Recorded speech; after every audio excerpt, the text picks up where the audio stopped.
Bonsoir, bienvenue dans cette nouvelle vidéo, consacrée à 7 horribles choses, à savoir sur la vie de Malos le Velber. Avant de commencer la vidéo, si vous êtes nouveau ou nouvelle sur la chaîne, n'hésitez pas de vous abonner, et d'activer la cloche de notification, pour ne rater aucune de nos prochaines publications. Malos le Velber, dont le véritable nom est Jean-Jules Kenfak, est un artiste de rap camerounais, né le 16 janvier 1990 à Yaoundé. Malos a grandi à Yaoundé, capitale du Cameroun, au quartier Obili. Il est le second d'une famille de 10 enfants. Il a fait ses études secondaires au lycée de Mendong où il remporte 2 années consécutives le prix du meilleur poème de l'année. Il traverse plusieurs épreuves au cours de son adolescence: séparation des parents, perte de sa petite sœur Laetitia, difficultés financières, déscolarisation. Il n'y avait pas beaucoup de gens qui avaient percé en faisant des études, et où seuls ceux qui avaient percé dans la drogue ou le banditisme étaient des modèles. On commence. Numéro 1. Il a fait 13 ans de souffrance dans l'ombre avant de connaître le succès.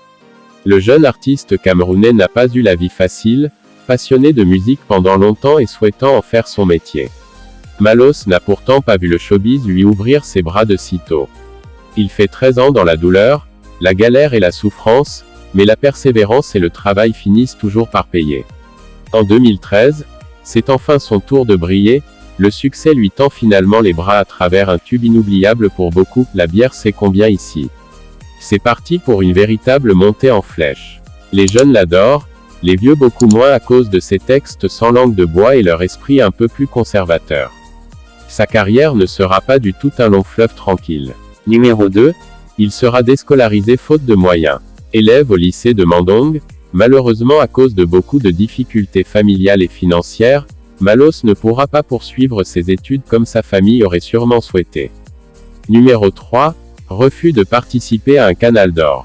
En janvier 2017, le rappeur a refusé de participer à une cérémonie de récompense, la cérémonie des Canals d'Or organisée par la chaîne de télévision camerounaise Canal 2, qu'il a selon ses propres mots qualifié de pacotille.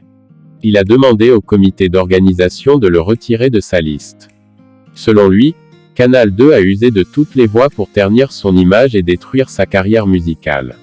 Des années durant, il dit avoir été considéré comme porte-étendard et promoteur du désordre, de la pornographie, du banditisme et de la dépravation des mœurs. Le titre « La bière c'est combien ici » lui aura valu de la chaîne des jugements peu amènes, une musique de bas échelle, une musique de bar. Bien plus, le rappeur dit avoir été traité de « fou » par ses détracteurs. En 2017, l'artiste Malos, qui était au sommet de son art grâce à son hit « Ça sort comme ça sort », fut nommé à la 11e cérémonie des Canals d'Or. Numéro 4. Il est boycotté par les médias et censure. Plusieurs de ses morceaux et albums portent la mention contenu explicite et le langage vulgaire utilisé dans ses textes ainsi que les sujets très souvent liés au vice, sont considérés par la critique comme « choquant grossier ». Certains critiques le traitent de « dépravé » ou de « mauvais exemple pour la jeunesse ». Sa musique est aussi qualifiée d'obscène et immorale, par le blogueur camerounais Atome, avec lequel éclate une querelle sur les médias sociaux en 2016. En 2012, la sortie du titre « La bière c'est combien ici » lui vaut une mise à l'index et le boycott de plusieurs chaînes de radio et de télé. En 2016, le clip sulfureux illustrant la chanson Tu montes tu descends, crée la controverse. Le scandale accroît sa notoriété et permet au clip de dépasser le million de vues sur la plateforme YouTube. Numéro 5. L'origine de son nom de scène. Malos a une histoire familiale assez difficile et bouleversante. Il est le deuxième né d'une famille de 10 enfants. L'un des événements les plus douloureux et traumatisants de sa vie est la source d'inspiration derrière son nom. À un jeune âge, il perd un être très cher à son cœur avec qui il avait une grande complicité et cela l'affecte grandement au point où pour ne jamais l'oublier il choisira ce nom de scène.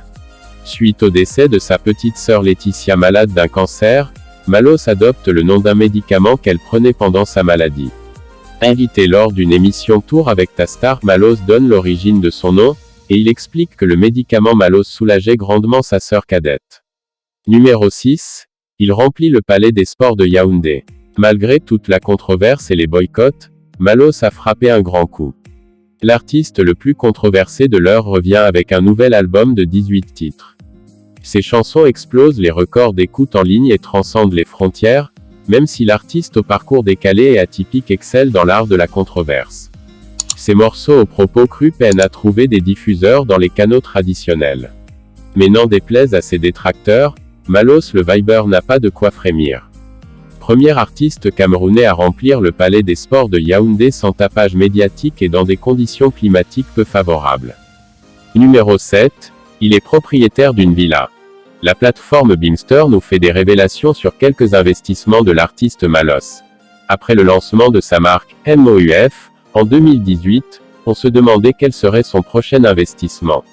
Le 22 décembre 2019, il ouvre son propre snack bar, le Boivement, lieu de rencontre de la jeunesse pour s'amuser et passer un bon moment.